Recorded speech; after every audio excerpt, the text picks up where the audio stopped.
Hello and welcome to another GCSE PE video with Mr. Matthews. Exam season is upon us and I thought I would use this as an opportunity to create a video. In today's video, we'll be covering all things paper one, but in concise, brief detail to give you the foundation that you need in this year's exam. So the first topic we will start with will be the skeletal system and we will progress from there. As always, don't forget to subscribe to this channel and hit the notification bell. And if by the end of the video you found it incredibly helpful or enjoyable to watch, then please don't forget to click the thumbs up. Today, my good friend Justin joins me, so we'll use him as much as we can. So beginning with the skeletal system, the first bone that you need to be familiar with is the cranium. The cranium offers protection to the brain. As we move down, you have the clavicle, which sits where the collarbone is.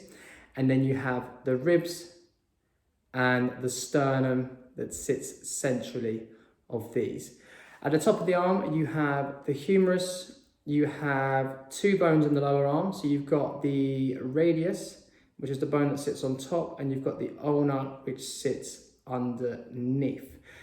In the wrist, you've got carpals.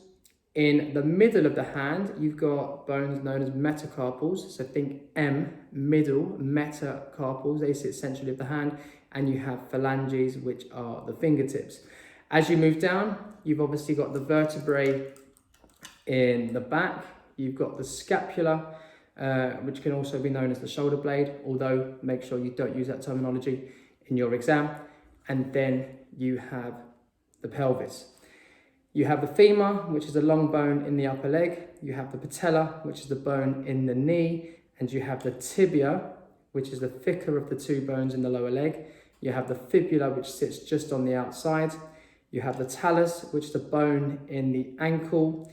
You then have the tarsals, which sit just below the ankle at the top of the foot, this region here. And then you have metatarsals, which are situated in the middle of your foot. And then you have phalanges situated at the very end. So these are the toes. Now, there are four different types of bone that you need to be familiar with: irregular, long, short, and flat. Flat bones are very, very important because they offer protection to major organs. So we've mentioned the cranium, we've mentioned the sternum, we've mentioned the ribs. They provide protection for the brain, the heart, and the lungs. Long bones are very, very important for gross movements. Gross movements are large, big, forceful movements that are usually carried out when performing a tackle in rugby or when running or jumping. Short bones are bones found in the hands, the wrists, the feet, the ankles, and these are used for small, precise movements. So usually utilized during a darts throw, for example.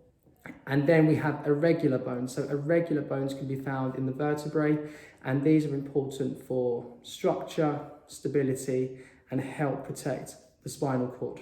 So we have 6 functions of the skeletal system. These involve movement, protection, structural shape, support, mineral storage, and blood cell production. Blood cells are produced in the inner bone marrow, which is situated at the end of long bones. And here, red and white blood cells are produced. White blood cells fight infection. Red blood cells carry oxygen. The structural parts of synovial joints. So you'll be familiar with the term tendons. Tendons attach muscle to bone to help produce movement. Ligaments attach bone to bone, which gives joints greater stability.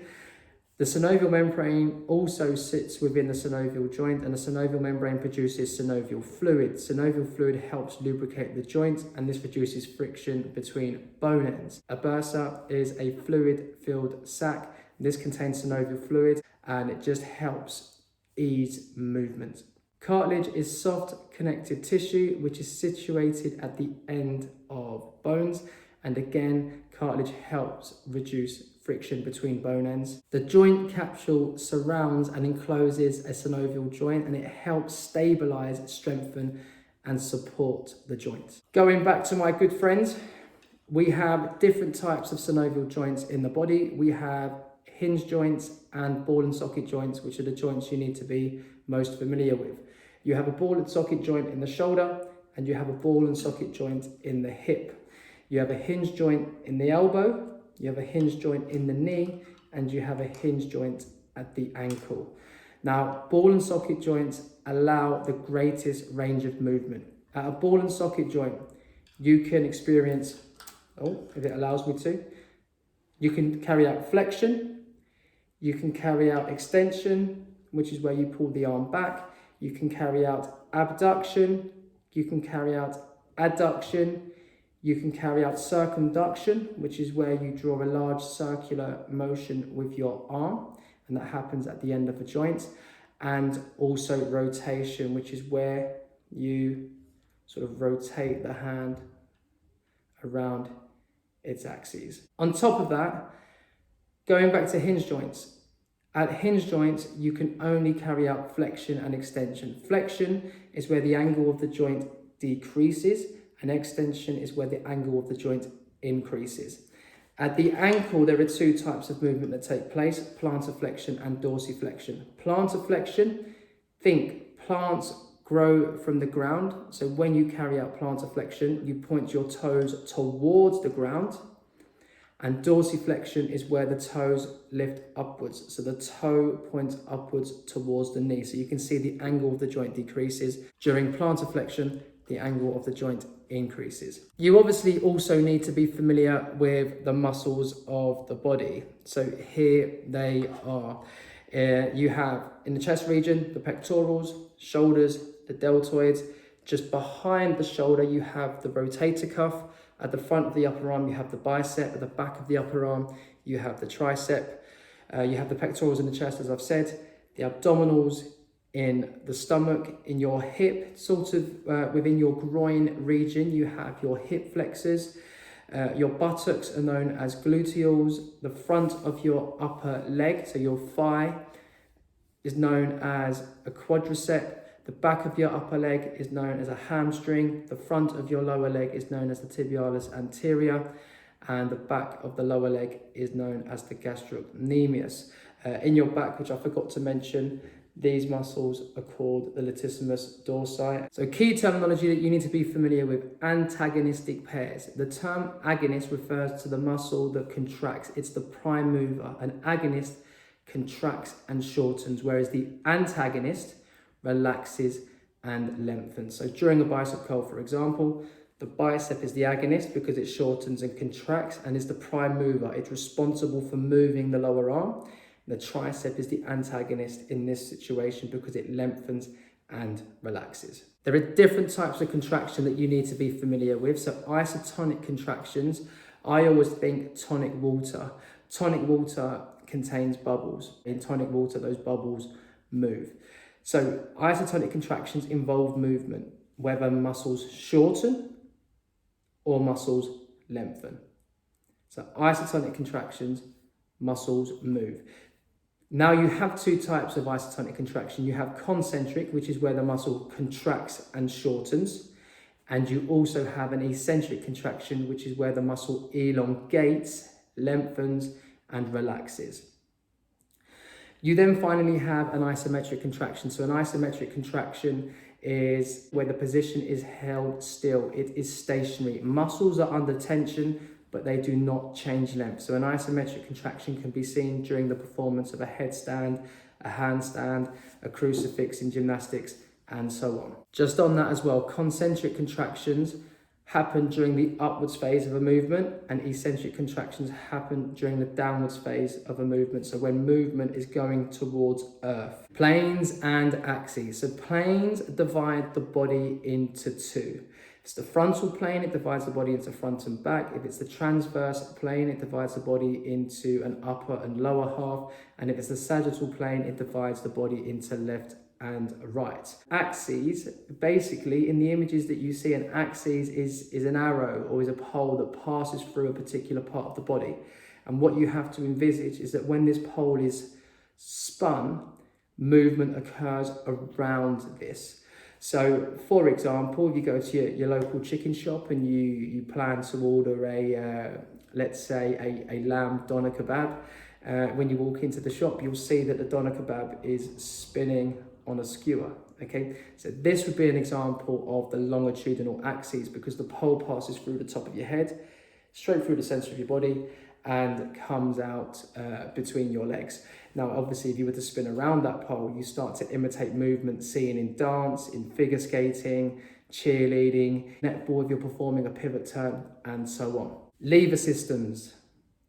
We have a first, second, and third class lever system. Each lever system is made up of a fulcrum, resistance, and effort. The fulcrum is where you see the fold, is where you see the bend, okay? That's the joint, that's the pivot point. The effort is the muscle that contracts and is responsible for the movement that takes place, and the resistance or load is obviously the thing that you are lifting, whether that be your body weight, whether that be a football, whether that be a dumbbell. For more information about lever systems, please feel free to visit my video where I go into a lot more detail. The pathway of air. So when we breathe in through our nose and mouth, and air passes into the trachea. It passes into the bronchi, which are our large branches of our tree. And from here, these branches go into the lungs. These branches then divide up into smaller branches called bronchioles, which are smaller twigs.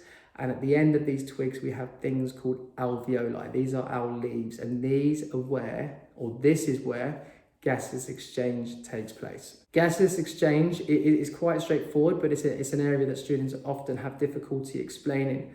And the best way to explain it is that when we breathe in, there are high levels of oxygen in these air sacs, in the alveoli. And because there are high levels of oxygen, this oxygen has to move from an area of high concentration to an area of low concentration down a concentration gradient. So this oxygen moves from the alveoli to the capillary. Here, the oxygen combines with hemoglobin. Now, hemoglobin is the red pigment found in blood. And because it combines with this, it forms oxyhemoglobin. These red blood cells, or oxyhemoglobin, is then transported around the body, delivering oxygen to where it's needed. And when this oxygen is used as part of the process of respiration, this oxygen is used, CO2 is produced as a waste product, and it's brought back to the capillaries. Now, because there is a high concentration of CO2 in the capillaries, this then diffuses from an area of high concentration, capillaries, to an area of low concentration in the air sac. And as a result, this air is then exhaled and removed from the body, because we essentially don't want CO2. We want to take in oxygen to deliver it to working muscles so we can cope with the demands of day-to-day life and exercise. Features of alveoli. Alveoli are great in number and they're large in size. This means that diffusion can happen more efficiently. Alveoli are also smothered, they are covered in capillaries, and this means that there is a large blood supply. So again, this speeds up diffusion.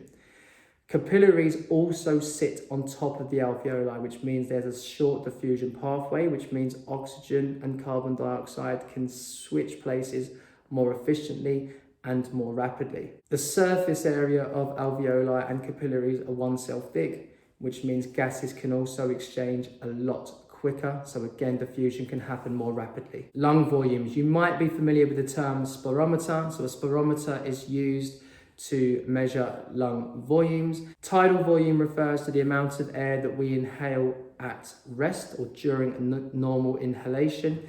Inspiratory reserve volume is the additional amount of air we breathe in above tidal volume. Expiratory reserve volume is the extra amount of air we exhale forcefully above tidal volume. After a forceful breath out, the air that remains in the lungs is known as residual volume. Mechanics of breathing. When we breathe in, the diaphragm moves down. The intercostal muscles contract, pushing the ribs up and out. This creates a large chest cavity so we can ultimately take more air in. When we exhale, the diaphragm relaxes and moves upwards. The intercostal muscles relax, and this makes the lungs fall downwards and inwards, which compresses this area here. So we have a really, really high pressure of air, and then for that reason, it's forcefully exhaled through the lungs. It's a bit like squeezing an empty water bottle. When you apply that pressure to the area within the bottle, it forces the air out because that area, the size of the cavity within the bottle decreases. So the air has to forcefully move from an area of high concentration to an area of low. Arteries have a small lumen. They have thick muscular walls to withstand high pressure, and all arteries carry blood away from the heart. Most arteries carry oxygenated blood, excluding the pulmonary artery, which transports deoxygenated blood from the heart to the lungs, where this blood is then oxygenated. Veins have a large lumen and have a thin wall. The reason being is that blood is traveling at low pressure.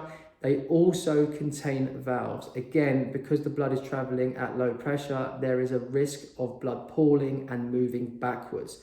Valves prevent this from happening. All veins carry blood towards the heart, and the majority of veins carry deoxygenated blood, excluding the pulmonary vein, which carries oxygenated blood from the lungs to the heart. Capillaries are very, very small. They have a very small lumen and they have walls that are 1 cell thick, and this is to support the process of gaseous exchange, as already explained. Redistribution of blood. If you see a question asking about the redistribution of blood, you must talk about vasoconstriction and vasodilation. Vasoconstriction is where the blood vessels become more narrow, and this is to reduce the blood flow through them.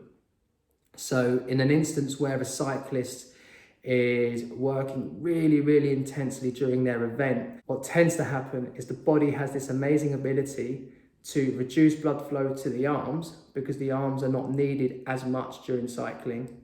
And as a result, it redistributes blood towards the legs where it's needed in order to help the cyclist cope with the demands of cycling. Vasodilation is where the blood vessels widen, the internal diameter of the blood vessels widen, and this allows more blood and oxygen to flow through them. And this allows more blood and oxygen to be transported to working muscles, so those muscles can cope with the demands being placed upon them. Chambers of the heart: left atrium, left ventricle, right atrium, and right ventricle. Remember, if you're looking in an examination paper, the left-hand side of the heart is technically going to be on your right-hand side because you are looking at an image that is looking at you. So the left-hand side of the heart will technically be on your right-hand side, and the right-hand side of the heart will technically be on your left-hand side. So just bear that in mind. The atrium chambers are obviously situated at the top of the heart, and the ventricles are situated towards the lower part of the heart. Cardiac output refers to the volume of blood that is ejected from the heart per minute, and stroke volume refers to the amount of blood that's ejected from the heart per contraction. The equation for cardiac output is cardiac output equals heart rate times stroke volume. Anticipatory rise refers to the slight increase in heart rate before exercise. So our bodies have this amazing ability to anticipate when exercise is likely to happen. And for this reason, our heart rate as a physical change starts to beat a little bit faster. And this prepares muscles because muscles start to receive more blood and more oxygen in preparation for exercise. Respiration equations that you need to know. Aerobic exercise happens between 60 to 80% of maximal efforts, and anaerobic exercise happens between 80 and 90%. Aerobic exercise is typically associated with marathon runners, people that run for long periods of time and therefore are not working as hard.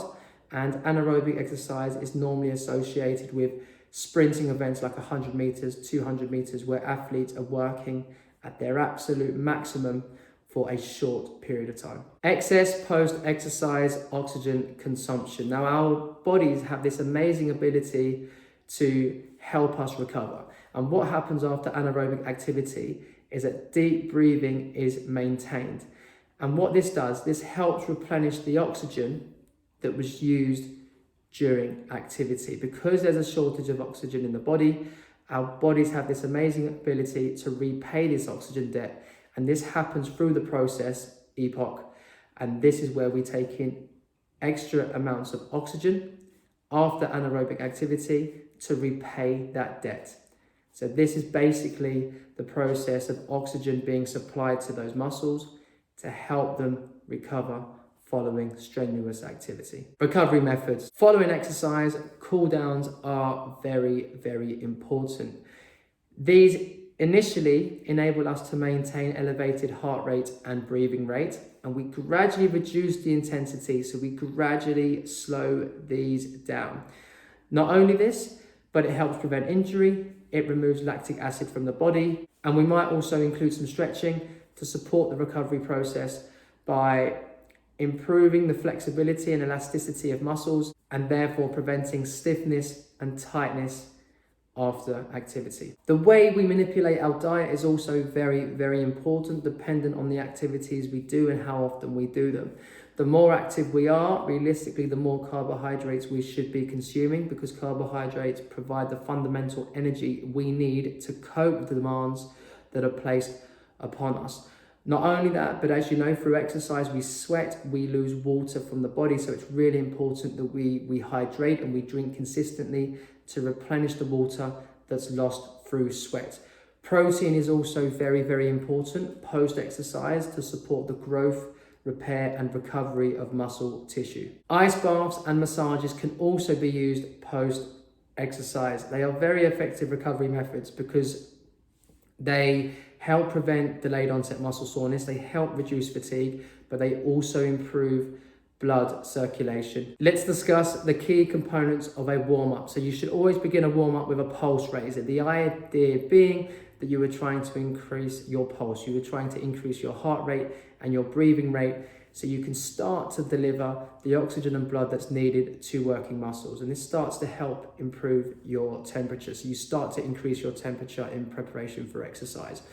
Following a pulse raiser, you should stretch. Now, stretching can consist of static and dynamic stretches. Static stretches are stretches that are held still, so stretches in a stationary position, and dynamic stretches are stretches that involve movement. So, for example, kicking through, opening the gate, closing the gate, sidestepping, and so on. Stretching is very, very important because it helps improve the range of movement possible at a joint. It helps improve flexibility. If you're more supple, if you're more flexible, performance is likely to be better. And this is also likely to benefit you in the fact that you are less likely to sustain an injury like a strain or a tear. Following a stretch, it's very important that you carry out a skill practice. The idea of a skill practice is to familiarize yourself with the technique that's involved. So for example, before a football game, I might take part in a passing activity just to get my mind engaged, but to also get a sense of what the ball feels like. So I'm familiar with the technique when I'm passing it, and I'm also familiar with the pitch that I'm using to see how it might affect the movement of the ball. By doing this, when I go into a game, I'm more likely to execute skills because I've had an opportunity to adapt to the conditions and familiarize myself with my surroundings. The immediate effects of exercise. As soon as you start to exercise, think about what happens. You become hot, you become sweaty, your skin might become red in color. You experience an increase in breathing, you experience an increase in heart rate. Not only that, you might start to experience vasodilation, which, as I've said already, is where blood vessels dilate, they widen, which enables more blood and oxygen to move through them. So the blood and oxygen can be delivered to where it's needed, i.e. working muscles. The short-term effects of exercise include EPOC, which is excess post-exercise oxygen consumption, delayed onset muscle soreness, fatigue, tiredness, lightheadedness, and nausea. These tend to take place up to 24 to 36 hours after exercise. Long-term effects of exercise include hypertrophy. You can experience hypertrophy of the heart, which is where the heart increases in size and becomes stronger and more powerful. You can experience hypertrophy in all muscles around the body as well. So muscles become stronger and more powerful. Going back to the heart, as a result of cardiac hypertrophy, you might also experience bradycardia, which is where heart rate or resting heart rate lowers. So ultimately, because the heart is stronger, it's more powerful, it's more efficient at doing its job, it doesn't have to work as hard to eject blood around the body. You might also experience a change in body shape. You might also see improvements in muscular endurance, cardiovascular endurance, speed, and so on. Key definitions of fitness components. So agility is the ability to change direction quickly without losing time or balance. Agility is absolutely integral for many sports performers, especially football players, basketball players, netball players, and so on. When changing direction in possession or when changing direction out of possession to evade opponents, agility is very important. Balance refers to a performer being able to maintain their center of mass over their base of support. So this is very important again for a number of sports performers, particularly gymnasts, when they're performing their routines, because they're judged on how aesthetic their performances are. So balance needs to be maintained throughout. If they don't maintain their balance and they stumble and they fall, that will have an impact on their scores. Cardiovascular endurance refers to the ability of the heart and lungs to supply oxygen to working muscles for a sustained period of time. Cardiovascular endurance is very important for a marathon runner because they run long distances and they therefore need lots of oxygen and lots of blood to be supplied to working muscles in the legs when running long distances.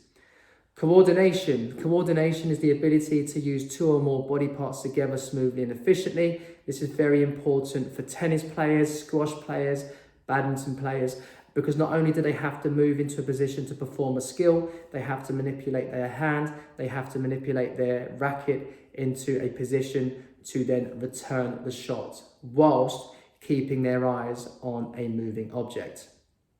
Flexibility refers to the range of movement possible at a joint.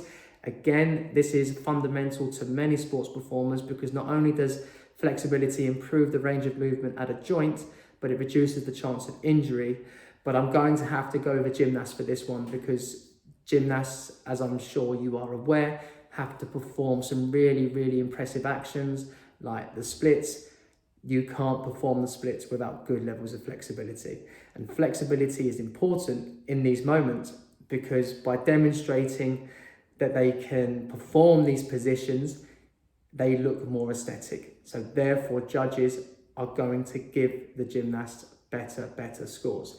If you're performing the splits and your legs are bent throughout the process, that is going to have a massive impact on the score that's given to you by a judge. So flexibility in gymnastics is very important in order to execute skills. Muscular endurance is the ability of muscles to repeatedly contract over a period of time without experiencing fatigue. Muscular endurance is really important for rowers because rowers are continuously having to use their legs, their arms and their backs when rowing over a set distance.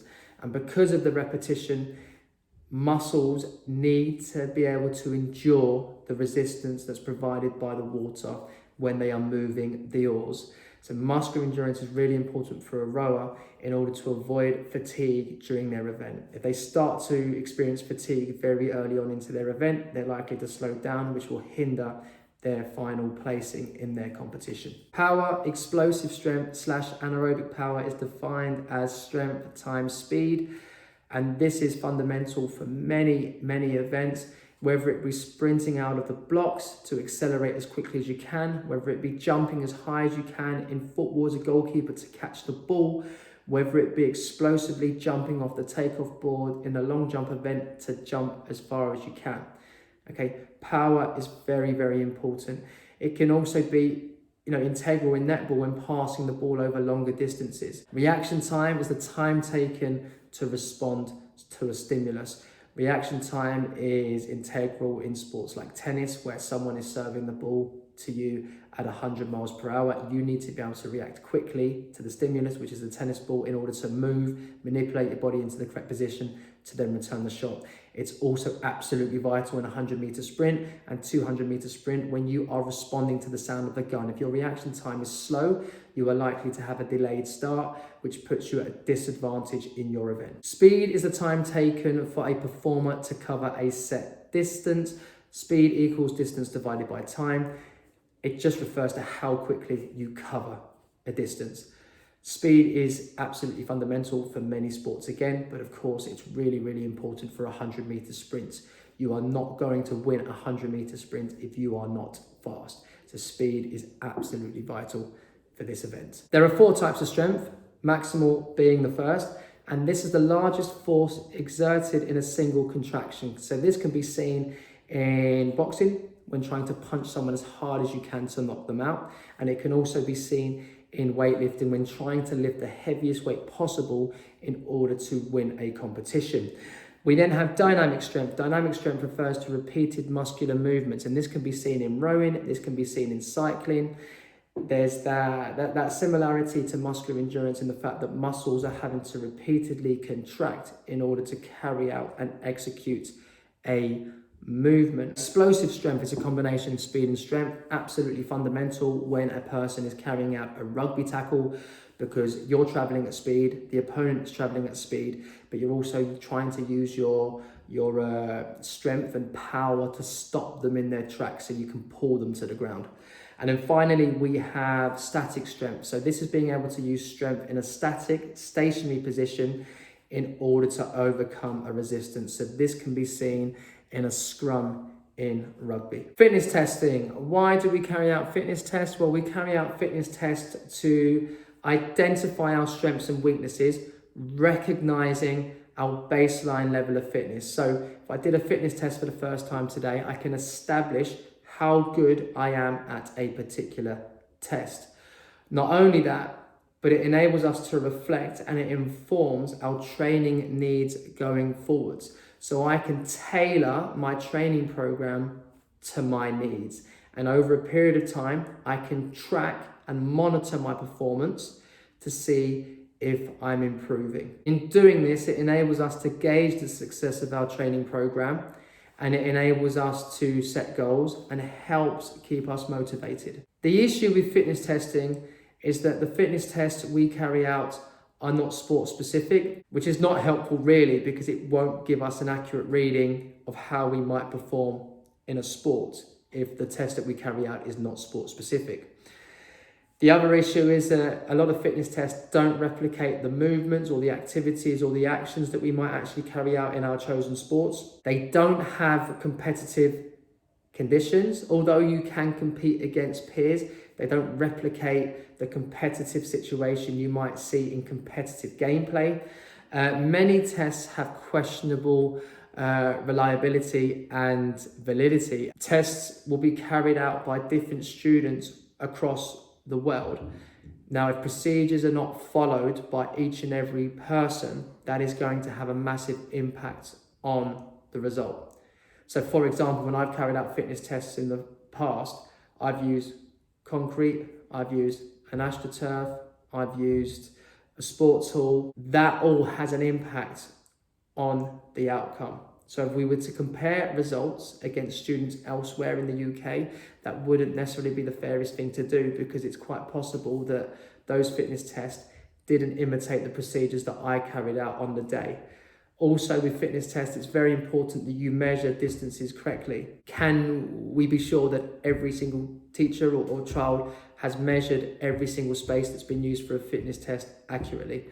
Absolutely not. So that has an impact on the accuracy and the validity. So that's a massive problem. The sit and reach test is a test used to measure flexibility. The Illinois agility test is the test used to measure agility. The hand grip test is a test that measures strength. The multi-stage fitness test is a test that measures cardiovascular endurance. The Stork balance test, you guessed it, is a test that measures balance. The Anderson ball catch test is a test that measures coordination. And the sit-up bleep test is a test used to measure muscular endurance in the abdominals. The vertical jump test is a test used to measure power. And the ruler drop test is a test used to measure reaction time. The 1 rep maximal test is a test used to measure strength. And the 30-meter sprint test is a test used to measure speed. Data collection. There are 2 ways of collecting data: through quantitative data and qualitative. Quantitative involves the use of numbers and statistics, and qualitative is all about opinion, so descriptions and details about things that have happened during a sports performance. Principles of training. Specificity. Specificity is all about carrying out training that is suited to the needs of the individual. So as a football player, I wouldn't spend all of my time using a rowing machine. Yes, a rowing machine can be useful to develop cardiovascular endurance and muscular endurance, but it doesn't really replicate what I do in a game of football. So I would be better off using a treadmill, for example, and doing football specialist activities. So when creating a training program, it's very important that you take into account this principle of training, because training needs to be suited to your needs. So cater your training to what it is that you need to do in your sport. Progressive overload. As the term suggests, you gradually progress by overloading your muscles in order to improve strength. So the idea being that if you go to the gym for the first time, you might bicep curl a 2 kilogram dumbbell. After a couple of weeks, you might increase that to a 3 kilogram dumbbell. Now, the reason why progressive overload is so important is, one, it keeps you safe, and it means that you're more likely to get used to a movement and perform it with safe and effective technique.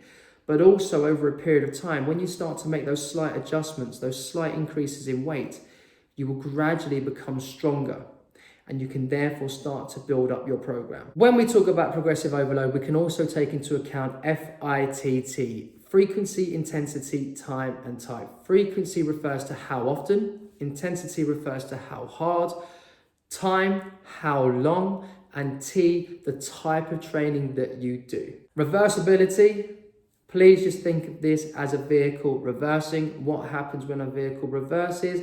It goes backwards. This happens when you are injured. This happens when you stop training. So if you are injured or you stop training, you start to reverse. You start to go backwards. There is a decline in your fitness because you have stopped. Tedium refers to being bored. If you do the same session day in, day out, you will reach a stage where you are bored. Okay, and this leaves you feeling unmotivated, and you will stop making progress. And that's why it's really important we change the type of training that we do to keep us motivated and to ensure that we keep moving forwards and make progress. Types of training. Circuit training. Circuit training is where a person carries out a series of exercises back to back, and they can also factor breaks into this workout. The great thing about circuit training is it's very cheap. It can easily be carried out at home, and you can target multiple body parts. The issues though is you might need adequate space depending on what you're doing. You might need specialist equipment depending on what you're doing. But also it can be very difficult to begin with to gauge your work to rest ratio. That obviously comes with time, and that comes with experience. Continuous training, as the term suggests, is training without intervals. So it's a type of training that you are likely to carry out for a minimum of 20 minutes without rest. Very beneficial for athletes that are likely to do endurance events. So again, a marathon runner. Marathon runners run for a long period of time, so continuous training can be very, very useful. The great thing about continuous training is it's very easy to do. It doesn't involve any costs. It develops aerobic endurance. The issue though is that running for long periods of time can be incredibly boring. It can be tedious. And I know that from personal experience. The other issue is that it can cause injury because it happens over a long period of time. So that could push you to the limit, which could result in injury, and it can be time consuming. Alongside continuous training, it's really important you calculate your training zones. So for continuous training, you should be working between 60 to 80%. And the way that you work this out is you do 220 minus your age. That gives you an answer. You then times that answer by 0.6 and 0.8. That will give you two numbers. And the idea being is that when you perform, if you were using a heart rate monitor, you would be able to track your heartbeat, and you want it to fall between both of those numbers. That will give you every opportunity of developing your aerobic endurance. Interval training, as the term suggests, is training that incorporates short breaks. So there are periods of work, rest, work, rest, work, rest. Fartlek training, the word fartlek comes from Sweden, which means speed play. There are no breaks or intervals during fartlek training, so the person runs for a period of time, but the intensity changes. So they might run, jog, walk. The other exciting thing about fartlek training is it can involve running on different terrains. So you can run up sand dunes, run down them, run up mountains, run in shallow waters in order to make it more challenging. So the idea is that you play with the intensity throughout. Interval training and fartlek training are quite similar, but as we've said, interval training involves rest periods. Now, they have advantages and disadvantages that they share. They both burn fat and calories very quickly because the intensity constantly changes, which is very good for burning calories. They're both easy to complete very, very quickly, and they both develop aerobic and anaerobic systems. So parts of a workout where intensity is low, that will be developing your aerobic capacity. But then when you are working at very, very high intensity, that will develop your anaerobic capacity. The other good thing about interval and fartlek training is it can easily be changed to suit the needs of a performer. So it's adaptable, it's flexible in its approach. Disadvantages, now doing interval and fartlek training, they can be very, very high intensity. So it can definitely lead to injury. You also need lots and lots of motivation to carry them out because they can be very, very hard work. And they can lead to dizziness and nausea, again, because of the changes in intensity. Plyometric training is a training type used to improve power, strength times speed, and it usually involves skipping, bounding, hopping, jumping. The idea being that you're trying to improve your power to support your sports performance. So it would be very beneficial for a basketball player, very beneficial for a football player, very beneficial for a sprinter. The issue with plyometric training is because of its nature, so hopping, jumping, bounding, there is lots and lots of pressure placed upon the person's muscles and joints, so it can be very intense. Static training just refers to stretching in a sense, so holding a position for a period of time to help improve the range of movement at a joint. This is very important for sports like gymnastics. Weight training is a very popular way of training in this day and age. Lots of people use it to develop strength, power, and muscular endurance. It involves the use of dumbbells, free weights, resistance bands, and so on. Now, you can actually manipulate the way that you train dependent on your goal. Now,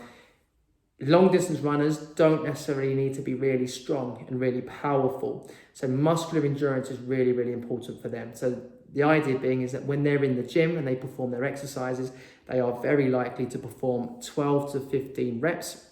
So the load that they lift is low, but the reps that they perform are high. So they're building and developing their endurance. Now, a power lifter or a short distance runner, they want to develop their strength and power because it's very, very important when sprinting short distances, especially when explosively leaving the block. And for that reason, they're likely to use high weight and perform low rep ranges from 4 to 8. Now, the advantages and disadvantages for weight training.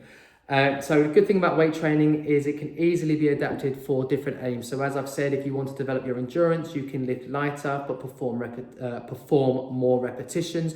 If you want to develop strength, you can obviously lift more weight and perform less repetitions. Weight training is beneficial for all sports. Some sports more so, but it can be used in a range of ways to accommodate different sports, which is really good. Weight training is very simple to carry out and it's great for strength gains, muscular endurance gains, and power gains. The issue with weight training is that heavy weights can result in injury.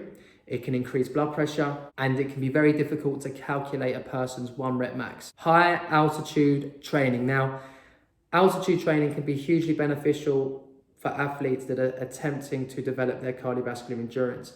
So very important for a marathon runner. Now, what happens is these athletes go to a particular part of the world where they are above sea level by approximately above 2,000 meters. When athletes train at altitude, there is less oxygen in the air, and this makes their training more difficult because less oxygen is being transported to working muscles.